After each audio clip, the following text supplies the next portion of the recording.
Okay, so let's start. We want to start this new topic. So let me introduce it. Our topic is called Reconstruction. Let me introduce it. Now, when a company has been making losses,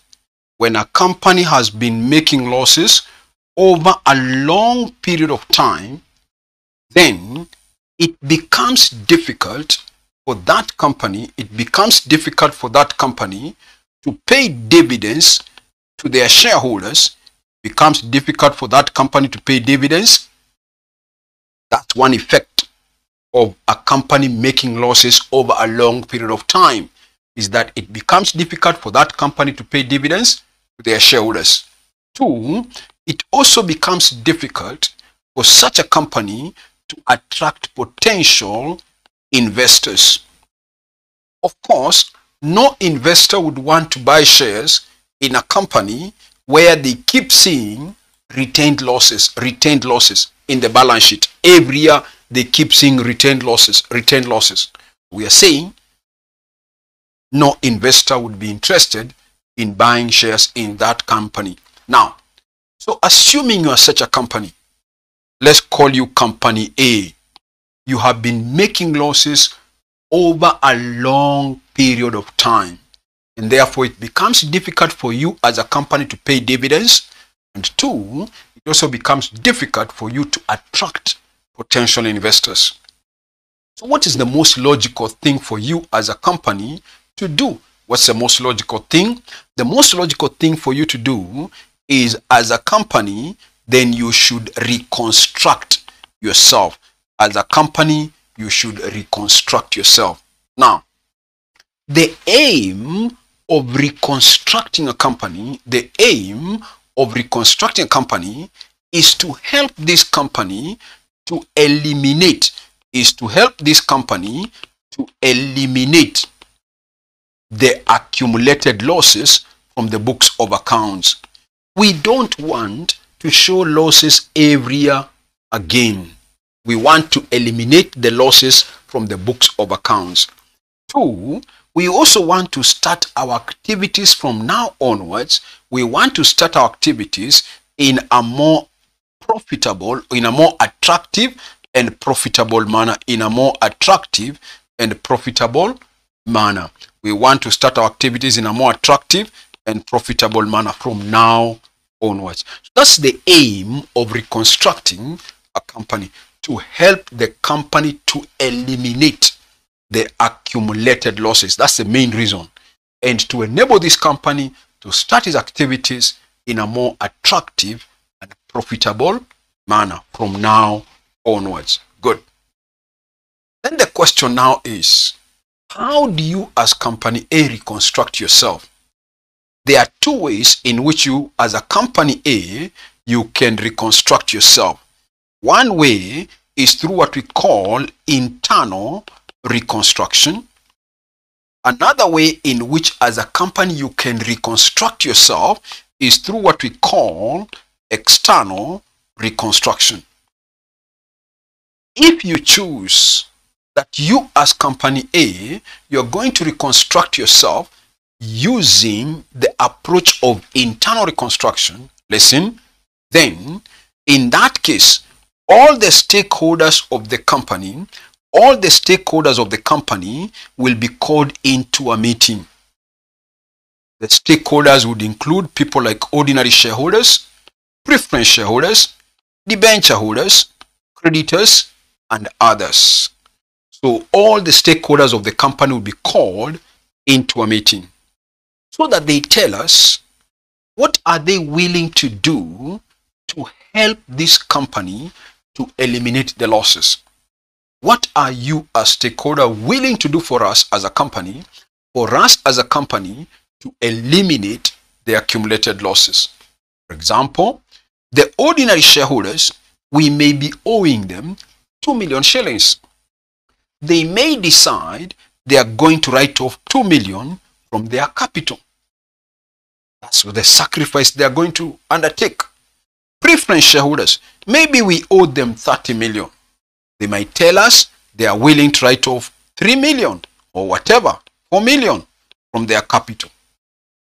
Debenture holders, we owe them maybe 50 million. They might tell us they are willing to write off 4 million, whatever it is.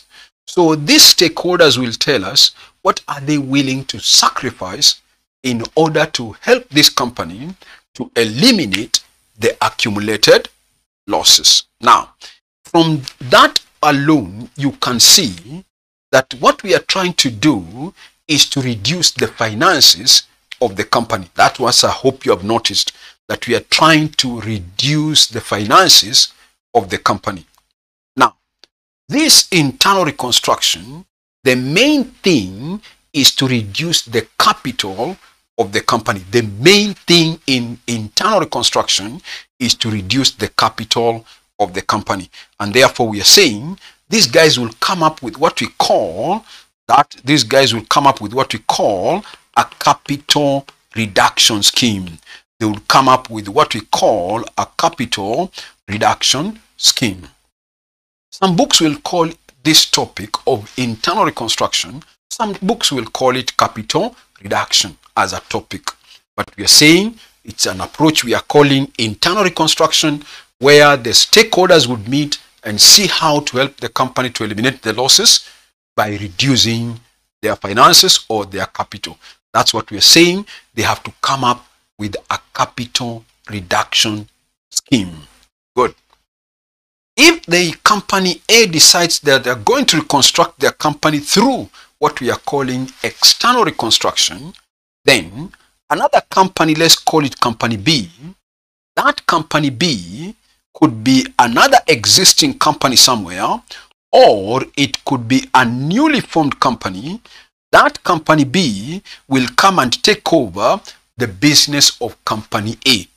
In other words, company B will buy the business of company A. So that's another way that you as company A, you can reconstruct yourself, where you as company A, you sell your business to another either existing company or a newly formed company. So we normally say external reconstruction occurs where another company takes over, the business of the company being reorganized, Good. So before we look at the details of each of those two approaches, let's put down something on what we have already said.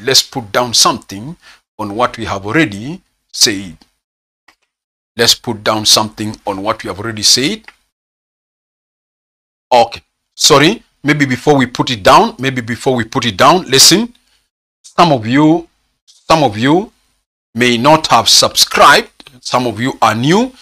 I have been asking, if you are new to this group or if you are new to this class, please subscribe to my YouTube channel. If you have not subscribed, so that you may be notified whenever we post new videos into the YouTube. If you are new to this group or to this class and you have not subscribed to my YouTube channel, just click that subscription button below there. Just click it even right now and you will be able to subscribe. You can even click the notification bell so that whenever we post videos into the YouTube, you may be notified. So if you are here and you have not subscribed, please subscribe to my YouTube channel. Okay. So let's go on now. Let's put down the summary notes on what we have already said. So our topic is reconstruction. So put down the topic reconstruction. Then you say this. If a company, put down this, if a company has been making losses, over a long period of time,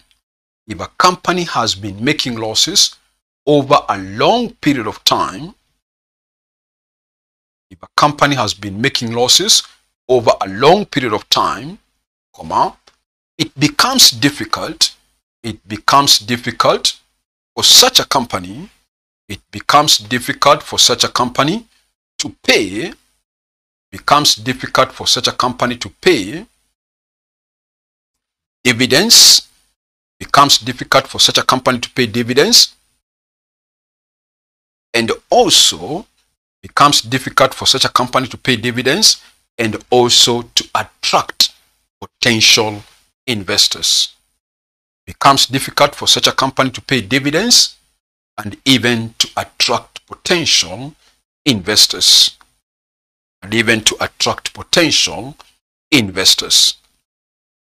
Another paragraph. Therefore, there may be a need. Therefore, there may be a need to reconstruct such a company. Therefore, there may be a need to reconstruct such a company. There may be a need to reconstruct such a company. Another paragraph. The aim of reconstructing a company, the aim of reconstructing a company, the aim of reconstructing a company is to enable the company, put it this way, the aim of reconstructing a company is to, the aim of reconstructing a company is to help the company, to eliminate. The aim of reconstructing a company is to help the company to eliminate the accumulated losses. To eliminate the accumulated losses from the books of accounts. Aim of reconstructing a company is to help the company to eliminate the accumulated losses from the books of accounts. Continue. And to enable the company, to start its activities, in a more attractive and profitable manner. And to enable the company to start its activities in a more attractive and profitable manner. In a more attractive and profitable manner. Good. Another paragraph.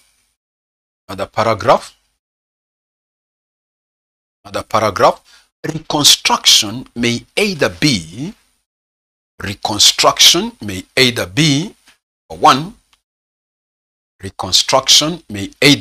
number one, internal reconstruction.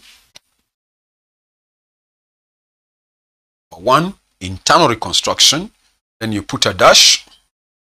Internal reconstruction, then you put a dash. Where you say this, put a dash.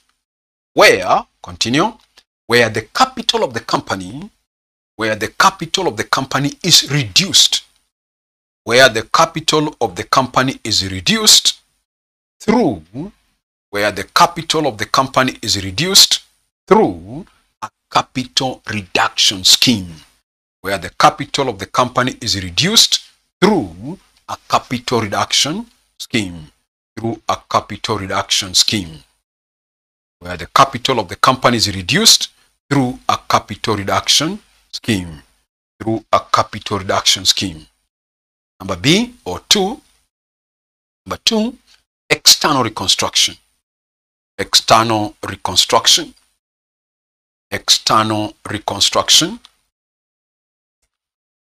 When you say this, where the dash, external reconstruction, put a dash, where another company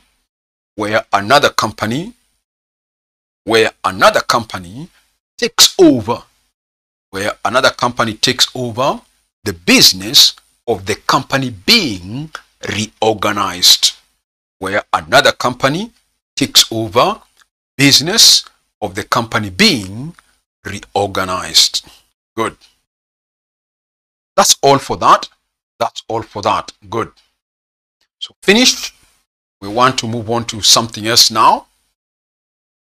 We want to move to the fast approach now. Okay. So we have said if you have not subscribed, please subscribe. Just click that subscription button to subscribe. If you have not subscribed, just click it. Even when you are watching the video right now, just click and subscribe. if you have not subscribed to the channel. Okay, so I want to start with the first approach, which we are calling internal reconstruction. So let me go through how do we reconstruct a company through what we call internal reconstruction. So let me go through the transactions first before we put them down. Now, listen, I told you in this approach of internal reconstruction, the stakeholders of the company are called into a meeting. One group of stakeholders are the ordinary shareholders. So we might ask them, what are they willing to write off from their capital?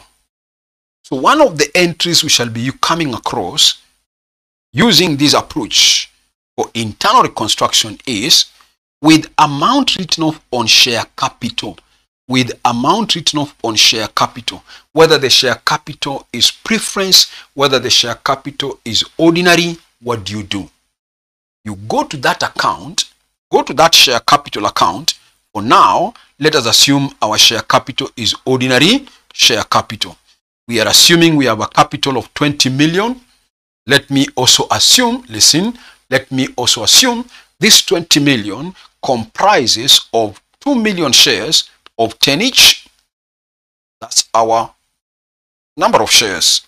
We have 2 million shares of 10 each, coming to 20 million. When we called the ordinary shareholders, we asked them, what can you do for us? And they said, listen, they are willing to write off 1 shilling per share. They said they are willing to write off 1 shilling per share. So on the 2 million shares times 1, it means they are willing to write off 2 million shillings. So the label entry is this: with amount written off on share capital, you will debit share capital and we shall be crediting an account we shall be calling capital reduction. With amount written off on share capital, we shall be debiting share capital and we shall be crediting an account we shall be calling here. We shall be calling this account capital reduction. So with amount written off on share capital, whether the share capital is ordinary, I've said, whether the share capital is preference, go debit that account of share capital and you credit this account. For now, we are assuming it's ordinary. I've debited ordinary share capital. I've credited capital reduction. That's our number 1. Before we go to number 2, listen to this. Before we go to number 2, as a group of stakeholders, we could have decided, as a group of stakeholders, we decided, let us cancel the old shares. Let us cancel the old shares and we replace them by issuing another 2 million shares of shillings 9 each. That could be another approach where the group of stakeholders agreed to cancel the old shares and replace them with the new ones. Watch now. If that is the case, then you will still go to the account called ordinary share capital, which we have said has a balance of 20 million. This time we are cancelling the old shares. So to cancel that 20 million, you will debit share capital by 20 million.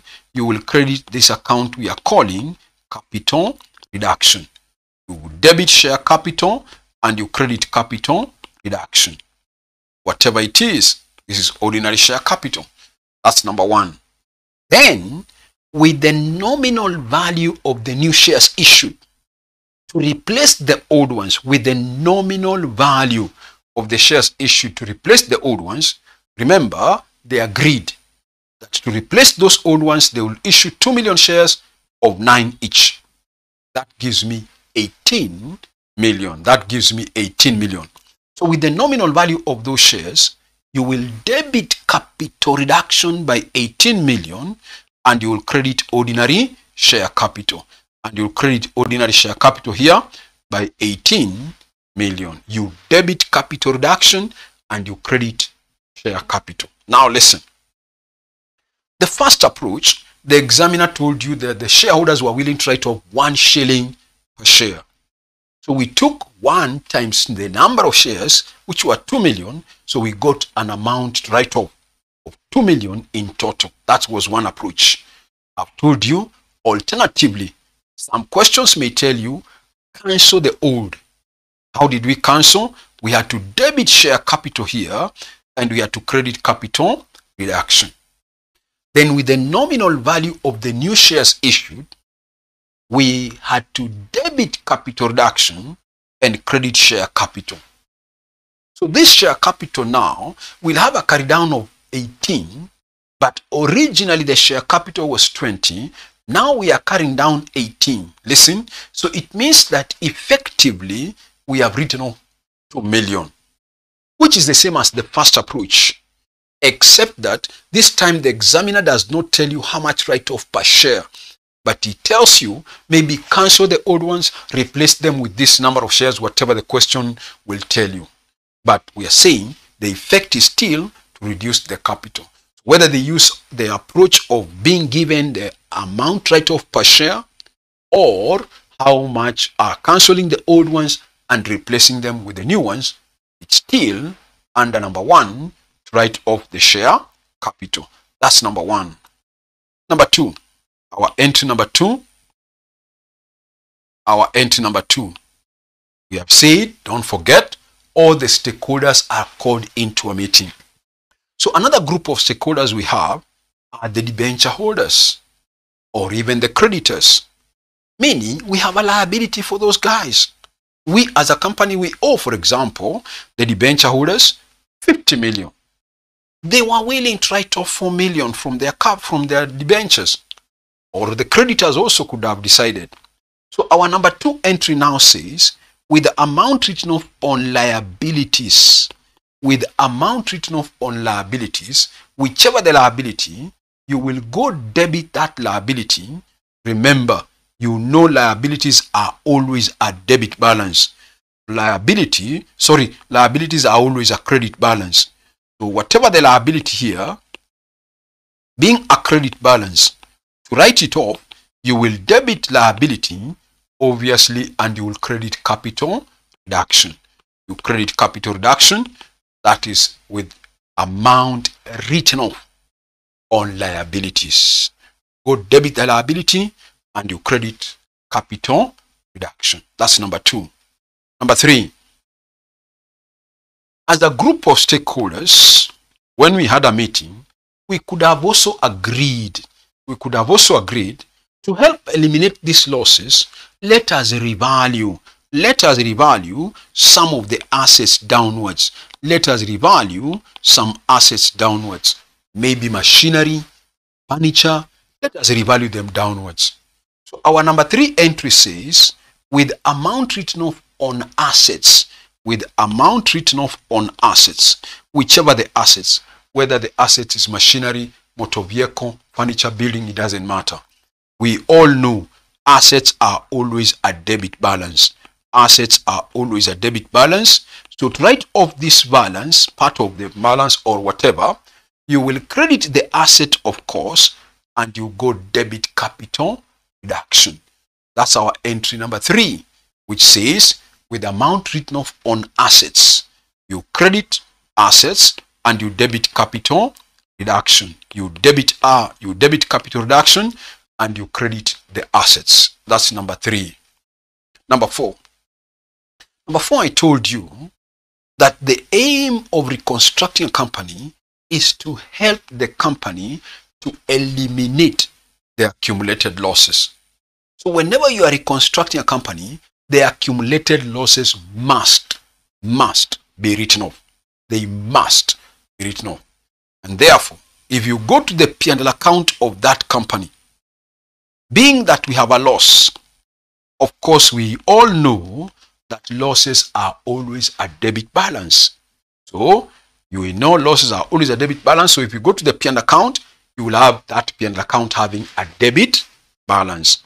So now that we are required to write off these accumulated losses, you will credit P&L account and you will debit capital reduction. That's our entry number 4 that says, with accumulated losses written off, you debit capital reduction and you credit P&L. That's our entry number 4. Number 5. This is number 4. Number 4 we have said with accumulated losses written off. Number 5. Before I talk about number 5, I told you this, that whenever we want to reconstruct a company, the stakeholders will be called. Now, this company A, they know you as an accountant. And so they have called you to help them to reconstruct their company. Listen, suppose they want you to help them reconstruct the company from maybe December 2020. I'm assuming the current year is that year. They want you to help the company to reconstruct themselves from 31st December 2020. Now listen. So as a person appointed, you will try and collect as much information about this company as much as you could. You will tell them to give you their income statement for the year ended 31st December 2020.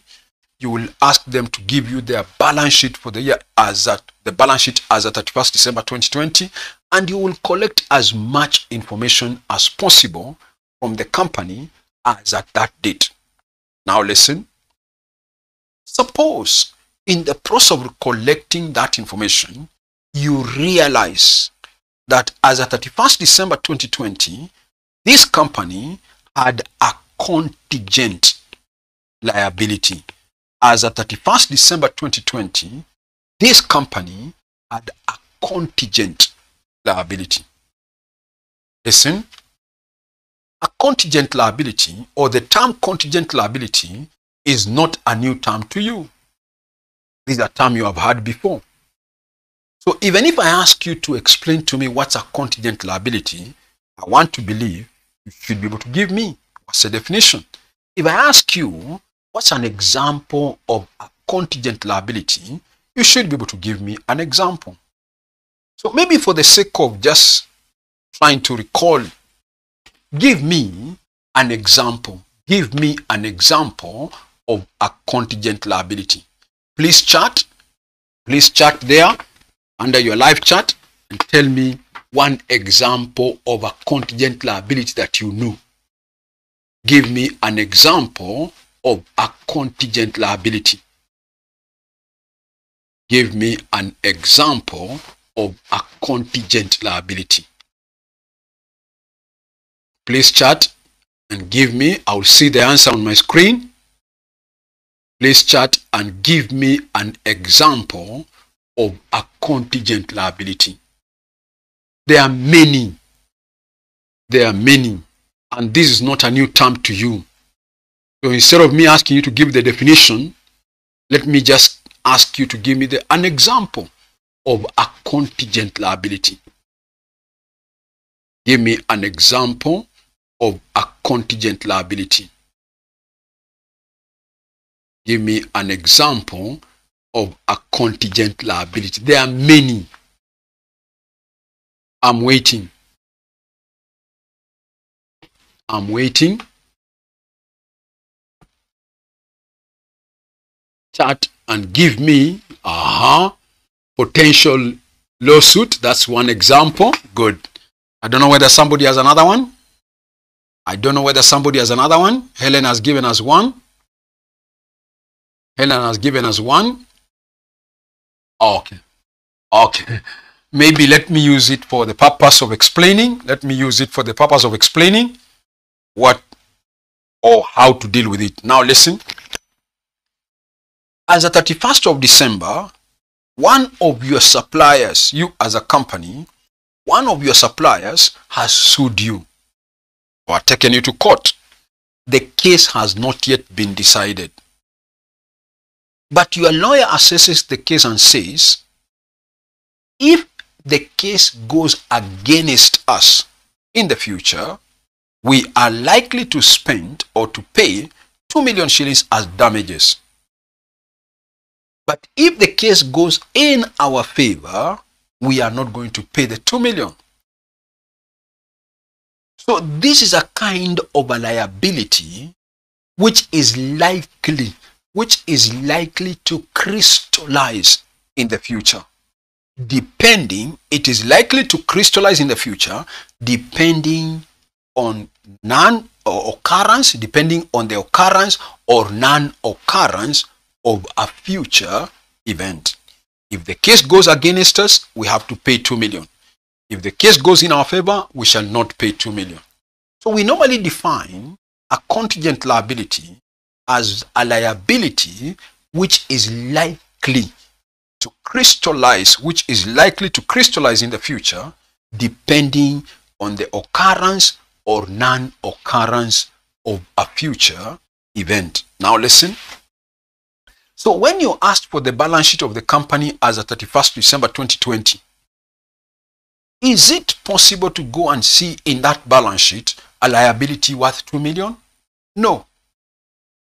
In other words, we are saying contingent liabilities don't appear in the books of this company. They don't appear in the balance sheet.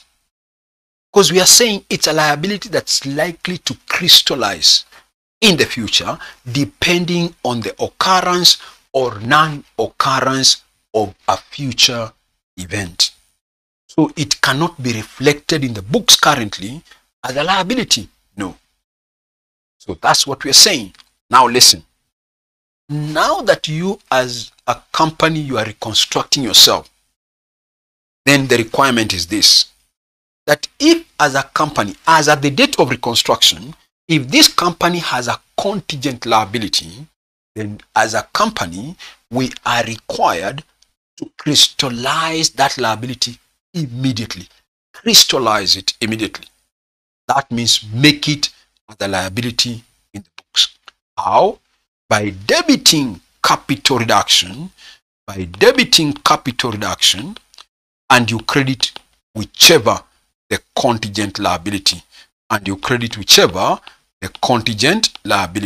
Now, listen.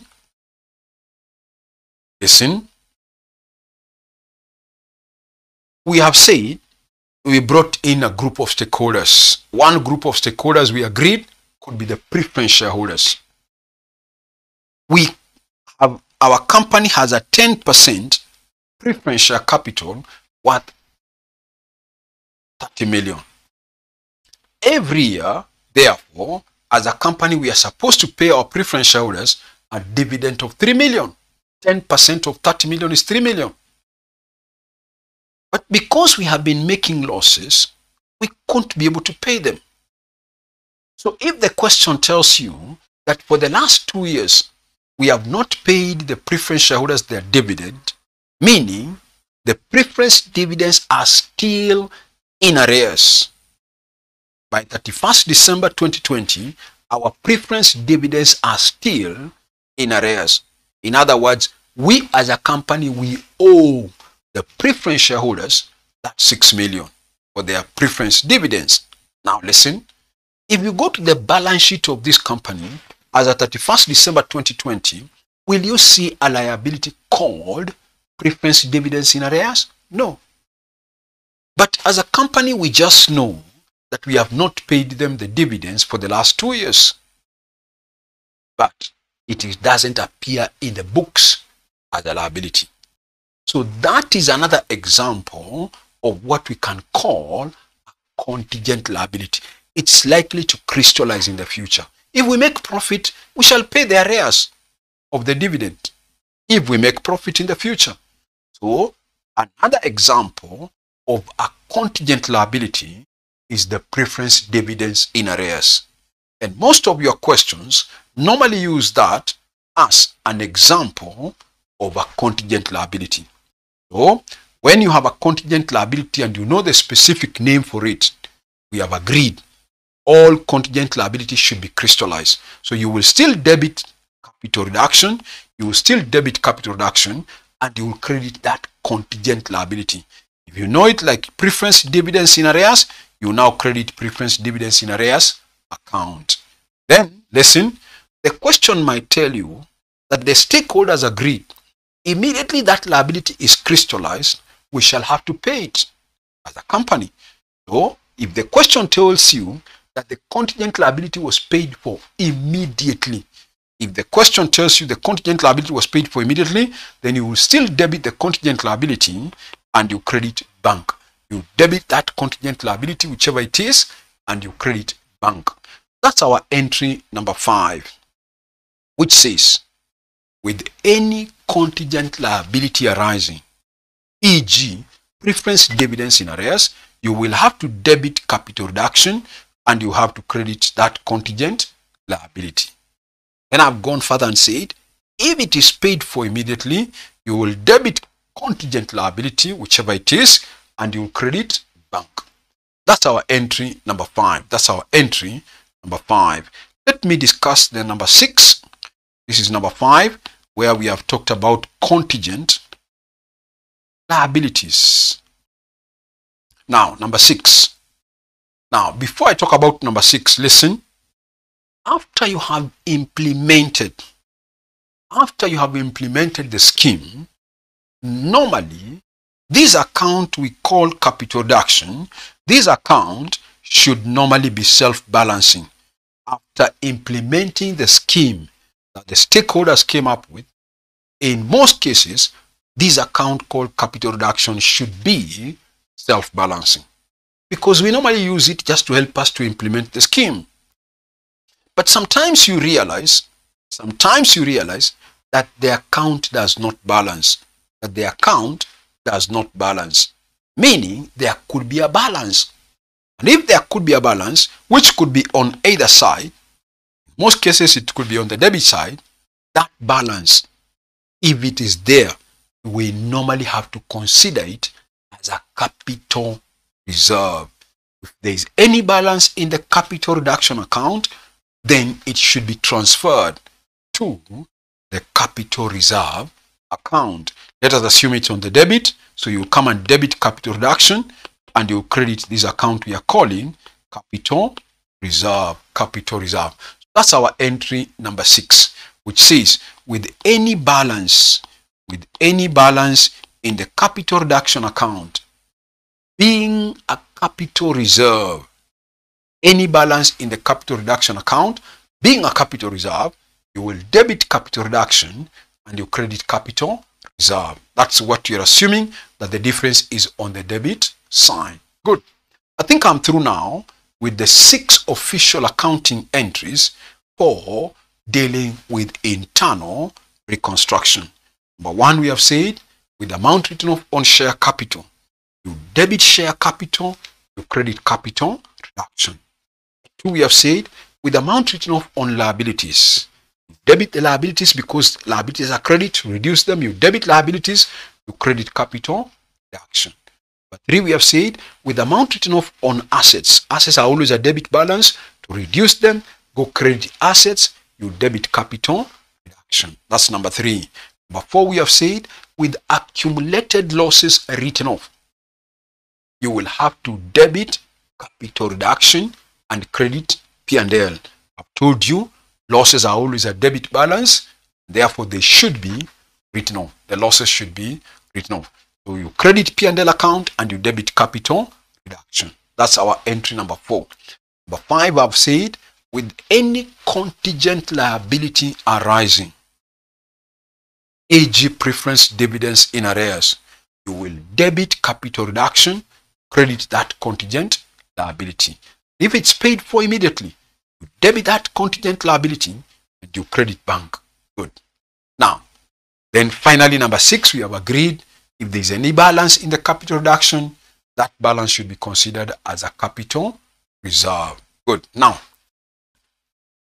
in most questions, in fact many questions, the examiner, listen, in most questions, the examiner will talk about how much write-off on share capital, which liability to reduce, which assets to reduce. Then they will talk about somewhere about a contingent liability. Maybe you will do a preference dividends are in arrears for 2 years and so on, whatever it is. Listen, rarely within that question will the examiner remind you, write off the accumulated losses. Rarely will the examiner remind you to write off the accumulated losses. He will talk about share capital, talk about liabilities, he will talk about cap assets and so on. But rarely will he talk about accumulated losses. Listen, whether the examiner reminds you or he does not remind you, you should remember that accumulated losses must be written on. Why should they be written on? Because we have said, what's the purpose? What is the purpose of reconstructing the company? I told you the aim of reconstructing a company is to help this company to eliminate the accumulated losses. To eliminate the accumulated losses. So whether the examiner reminds you or he does not remind you how or whether to write off the loss, once you are through with the other additional information the examiner will have given you, don't forget, when you close the accounts, remember to write off the accumulated losses. They will always be there because that's why you are reconstructing the company. You cannot reconstruct a company if they have retained profits. No, we normally reconstruct because they are making losses. Good. I think with that idea now, we can put down some notes on what we have already said. Let's have another subheading. Internal reconstruction. Have it as a subheading, internal reconstruction. As a subheading, internal reconstruction. Internal reconstruction. Internal reconstruction. Then you say this.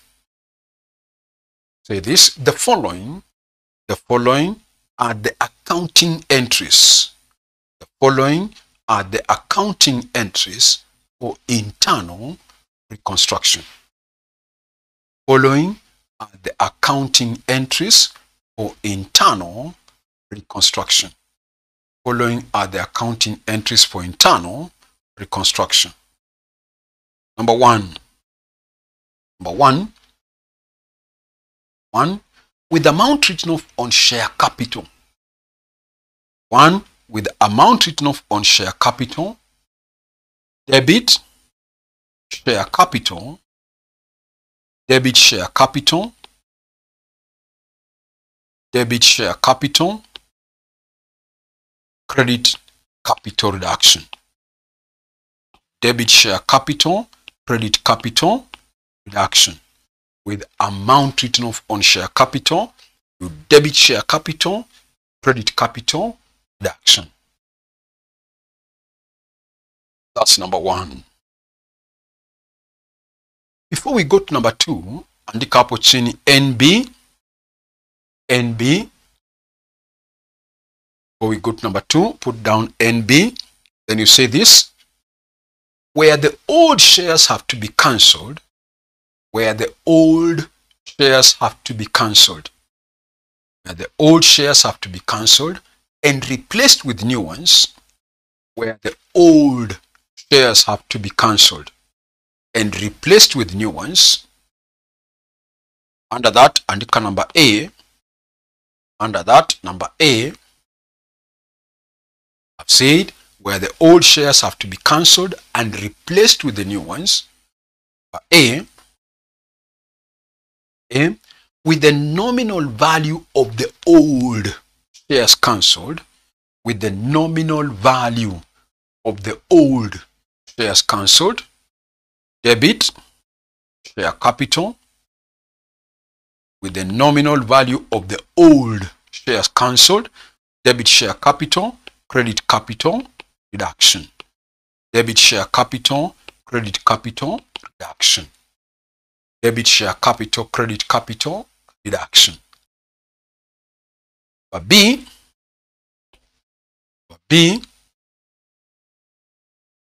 number B, with the nominal value of the new shares issued. With the nominal value of the new shares issued to replace the old ones. With the nominal value of the new shares issued to replace the old ones. the nominal value of the new shares issued to replace the old ones. Debit capital reduction, debit capital reduction, credit share capital.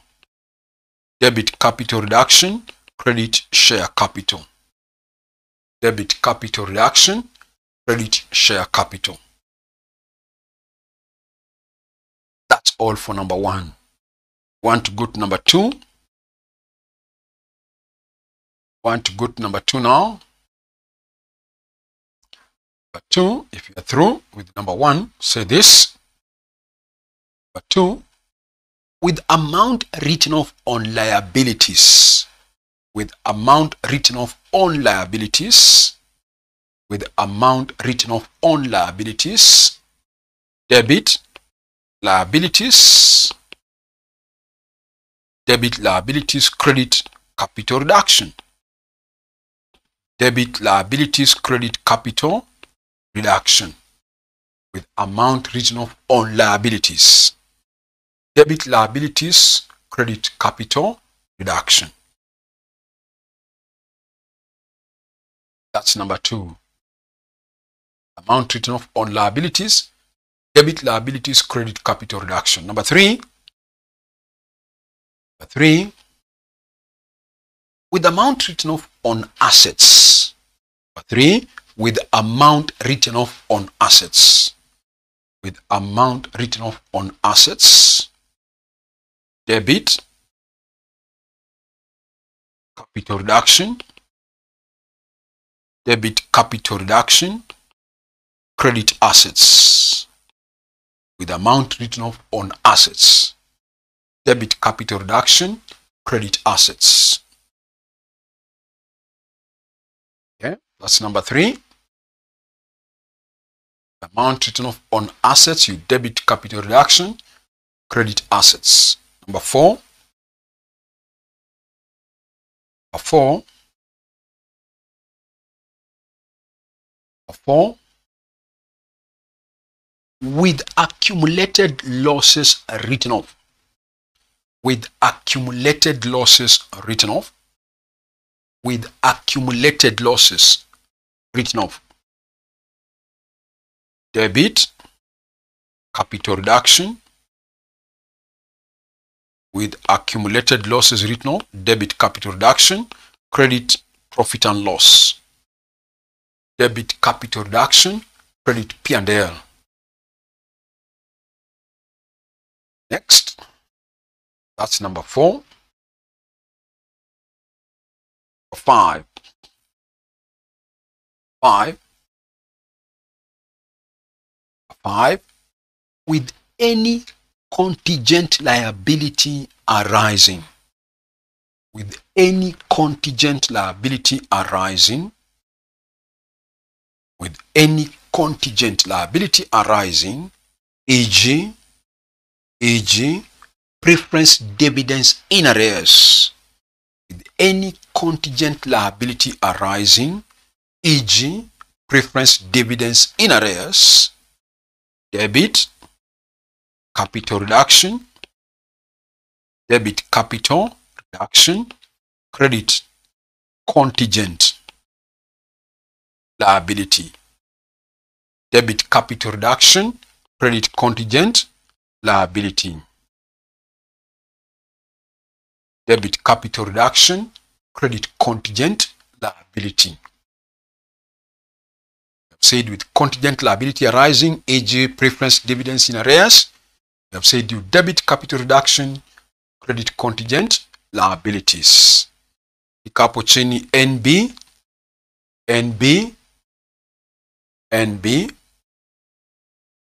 If the contingent liability is paid for immediately, if the contingent liability is paid for immediately, if the contingent liability is paid for immediately, debit contingent liability, debit contingent liability, credit bank. Debit contingent liability, credit bank. That's number 5. That's number 5. Go to number 6. We go to number 6 now. Number 6, you say this. With any balance remaining. Number 6. With any balance remaining in the capital reduction account. Any balance remaining in the capital reduction account being, or put it this way, with any balance remaining in the capital reduction account, comma, transfer it to the capital reserve account. Transfer it to the capital reserve account. With any balance in the capital reduction account, transfer it to the capital reserve account. Transfer it to the capital reserve account. So we want to assume that the difference was on the debit of the capital reduction. So you come and say debit capital reduction, credit capital reserve. Debit capital reduction, credit capital reserve. Debit capital reduction, credit capital reserve. Good. So those are the 6 official entries now finished. I want to develop the topic now. So finish. Now we know the accounting entries for internal reconstruction.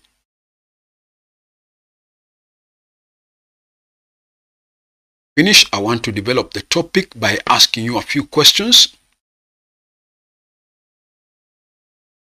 I want to develop the topic by asking you a few questions.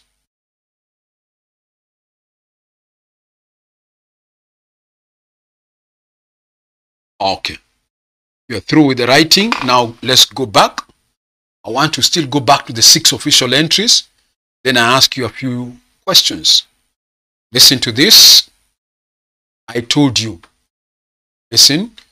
I told you.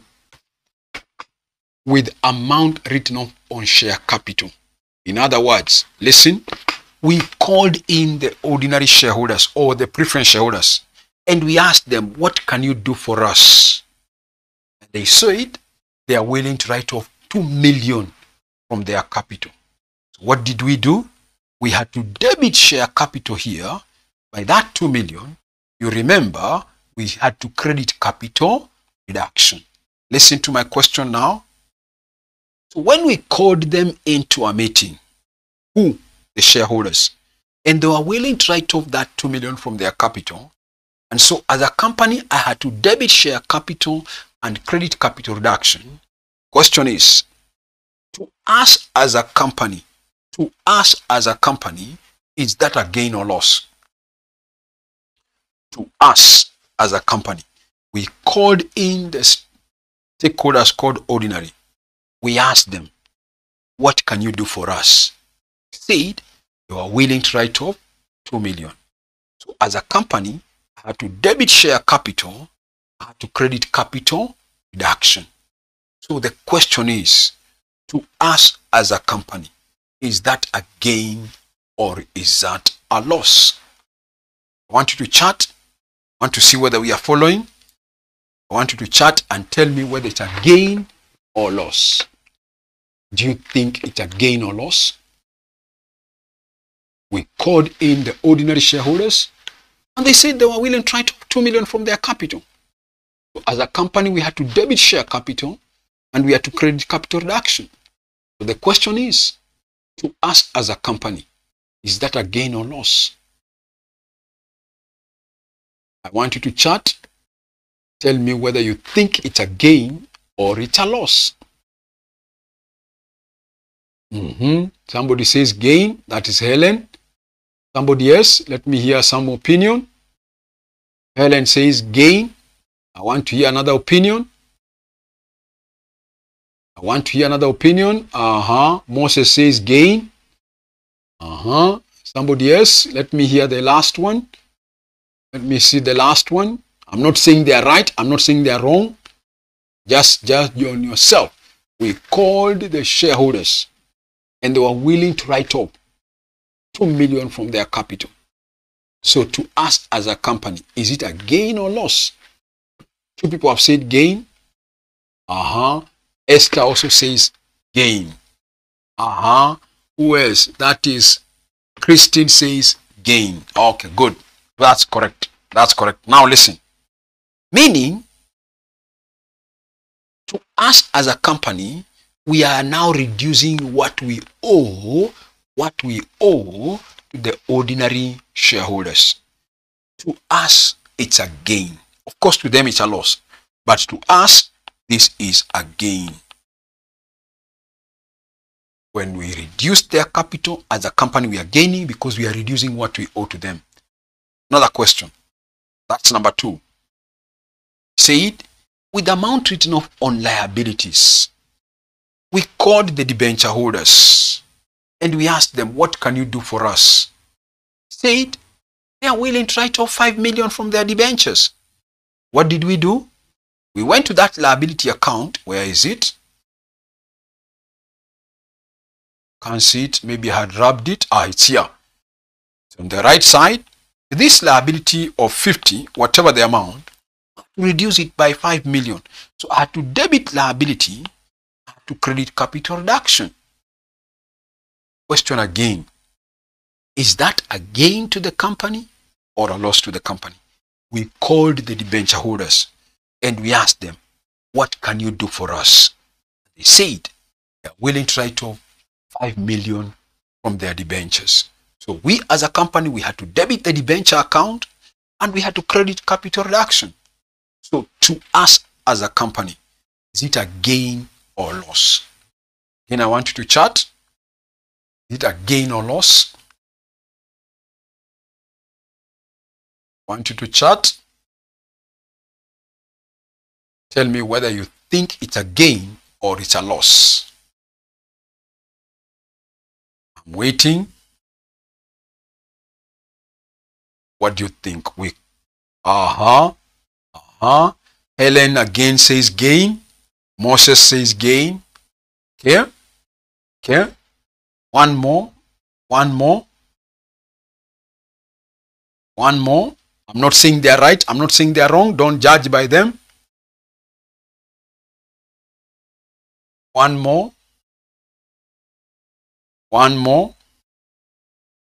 Okay. Fine. Let me go by those. Again, this is a gain to us. Why?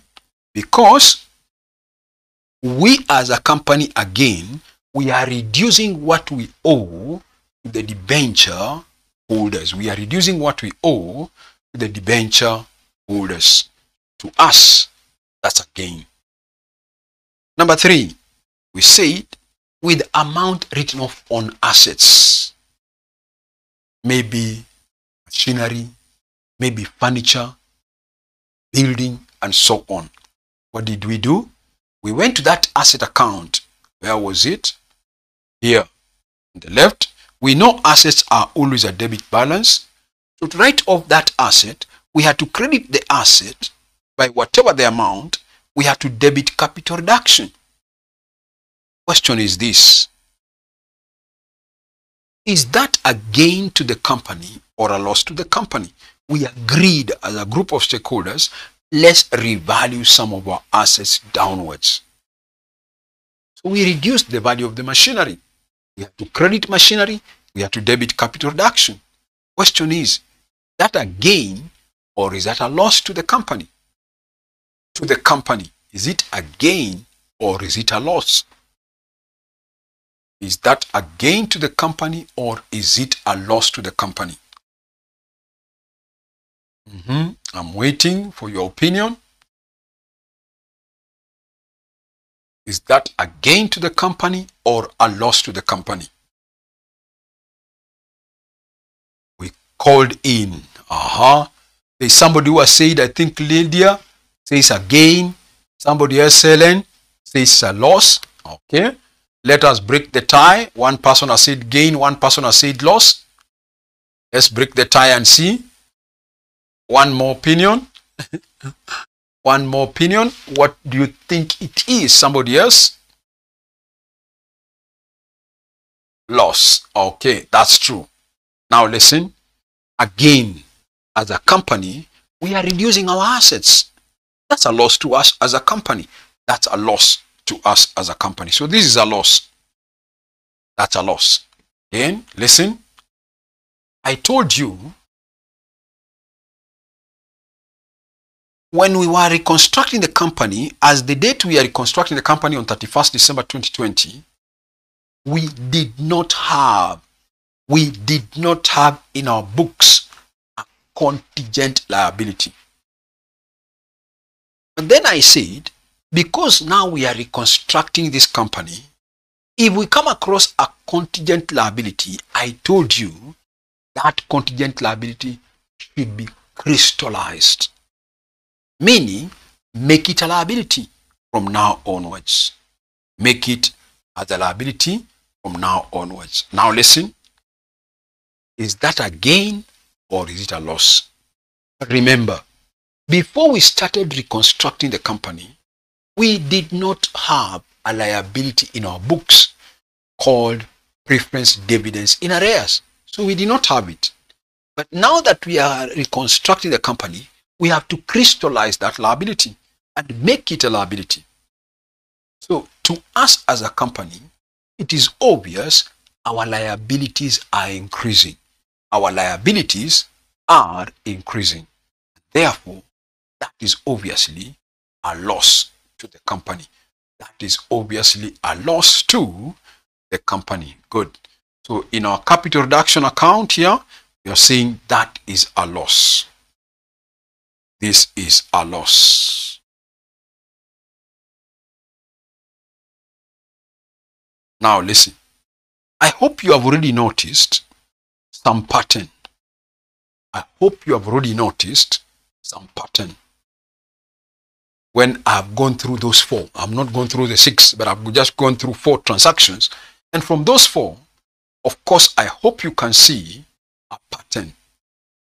That pattern is this.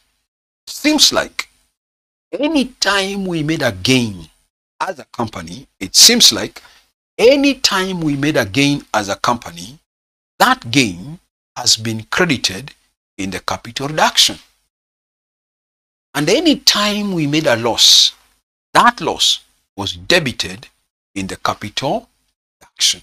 Now listen, I have to take you through all this because in your exams, the examiner may give you a note number 7 in the question or number 10 in the question, and in that note,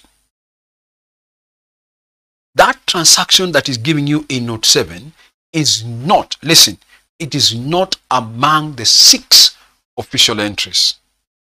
He gives you a transaction that is not among the 6 official entries. But the process, by analyzing that transaction, you realize this, that if I implement this transaction as a company, we shall gain. If I implement that transaction, then as a company, we shall gain. That gain will have to be credited in the capital reduction. For example, a question might tell you, share premium to be written off. Share premium to be written off. Or they tell you, general reserves to be written off.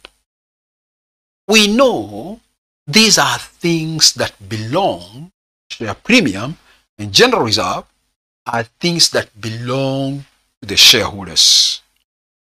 So if the question tells me to write them off, then as a company we are reducing what we owe the ordinary shareholders, because these are equity components, and equity components are things that belong to the shareholders.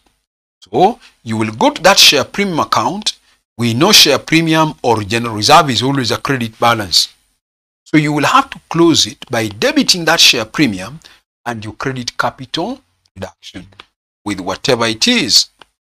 I'm giving an example of share premium, but it can be any other gain that you realize in the process of implementing a particular transaction. We as a company, we are going to make a gain. Therefore, that gain should be credited in the capital reduction. Again, Anytime you come across another one, maybe this time it's not number 20, number 15, whatever it is, and you realize again that in the process of reconstructing the company, this company will suffer a loss.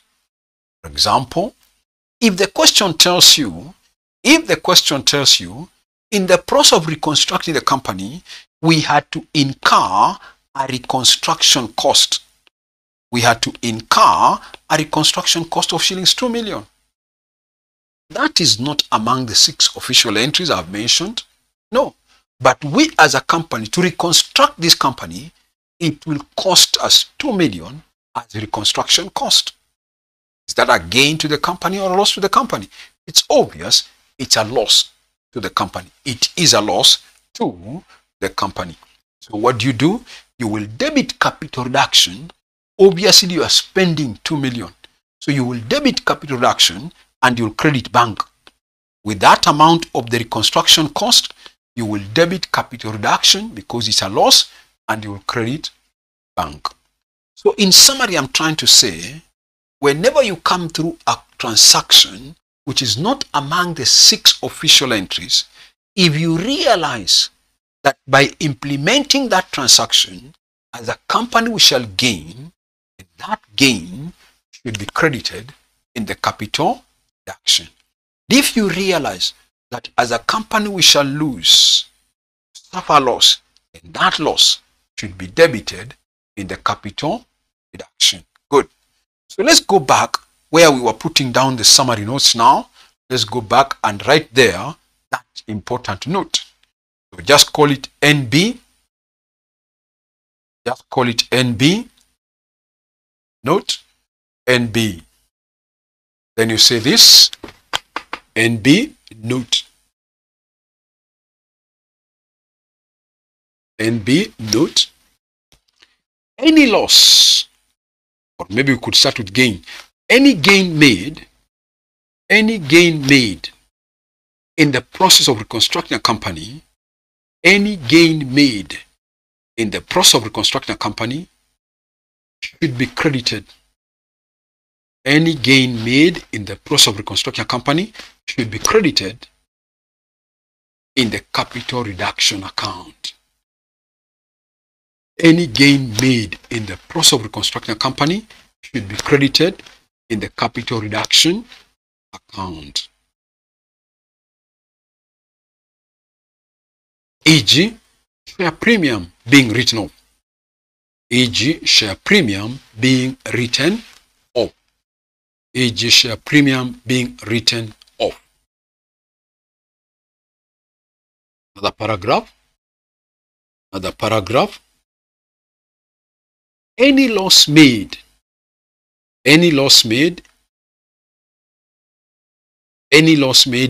process of reconstructing a company, any loss made in the process of reconstructing a company, any loss made in the process of reconstructing a company, should be debited. Any loss made in the process of reconstructing a company should be debited in the capital reduction account. Should be debited in the capital reduction account. Should be debited in the capital reduction account. E.g., reconstruction cost being incurred. E.g., reconstruction cost being incurred. E.g., reconstruction cost being incurred. Good. Finish. We now go on.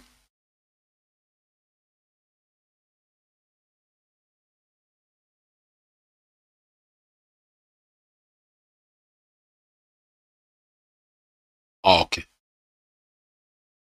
Now listen. So in principle, I have discussed how to undertake an internal reconstruction. Question. How to implement the scheme, whatever it is. Okay. What I want to do today, it is to stop there. Next time, we do a past paper question from your past papers concerning that topic. maybe for the sake of some of you, listen,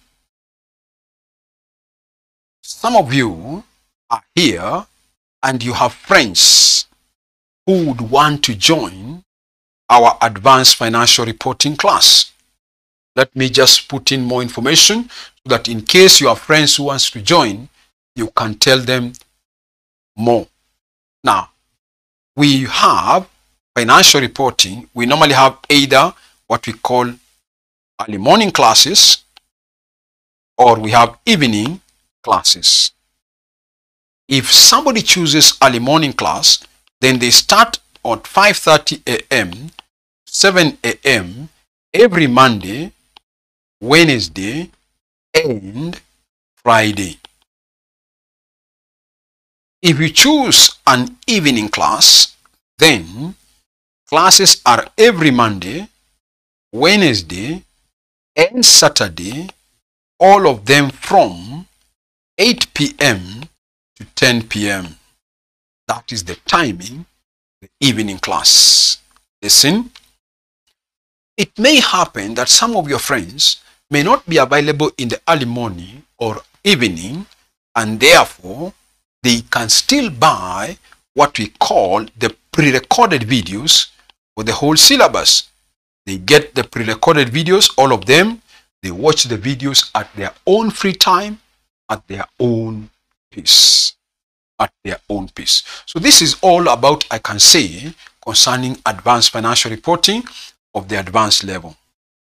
Some of you, listen, could be having friends who are doing financial reporting of the intermediate level. You can also tell them that we also have online classes for financial reporting that is covered on Tuesday, Thursday, and Friday. Again, from 8 p.m. to 10 p.m. Okay? Tell them again, if they are not available to join the live class, then still they can buy what we call pre-recorded videos, where they get the videos for the whole syllabus. They watch them at their own free time. We also have some of you who have friends doing financial accounting of the foundation level, doing financial accounting of the foundation level, or that of ATD level 1 and level 2. There are some who are doing financial accounting of CFA level 1 and CS level 1. There is also accounting there. Tell them that we also have classes, online classes for financial accounting. All this, whether live class or pre-recorded videos, tell them we are charging 4,200 for the whole syllabus. We also accept payments on installments. We also accept payments on installments. If any of them is interested, you can give them my number. That is 0722 65 8875. 0722 65 8875. That's my number. If one of your friends is interested in any of the subjects, either advanced financial reporting or financial reporting of the intermediate level or financial accounting of the foundation level, ATD1, ATD2, CFA, or CS. Okay. Finally, even for you now, as your student who is watching us, if you have not subscribed, please subscribe to my YouTube channel, I've said, so that you get notification whenever we post new videos to the YouTube channel. So even you who is watching now, if you have not subscribed, please hit that subscription button below there. You can do it even right now, and then also can hit the notification bell so that you are notified anytime we post new videos into the YouTube. So allow me to stop there for today. Pick it up from there next time, where now I'll go and do a past paper question on this approach, which we are calling internal reconstruction. We shall have to apply those 6 official entries. Then I've said, in case there's one which is not among the 6, what do? You analyze it and say, we shall gain. You analyze it, you say, we shall lose. What do? That's what we have said. The other important point I've told you is this, that some questions don't remind you to write off the accumulated losses. And if they don't, you still have to write off those accumulated losses. I've told you the reason is because the aim of reconstructing a company is to help this company to eliminate the accumulated losses. Otherwise, see you next time. Bye for now. See you next time. Bye for now. So next time we do a past paper question. Then we shall develop the topic. Remember, there are 2 approaches. We have internal reconstruction and external reconstruction. See you next time. Bye for now. Bye for now. And even for you, by the way, listen, even for you, if you have liked the class, you can like this video. You click that like button. If you have liked the class, you can like the like button. It's also good. Show that you like the class. If you have liked this class, you can click that like button even now as you are watching. Thank you. So like the video so that we meet next time. You like the video, we meet next time. Bye for now. Bye. See you then.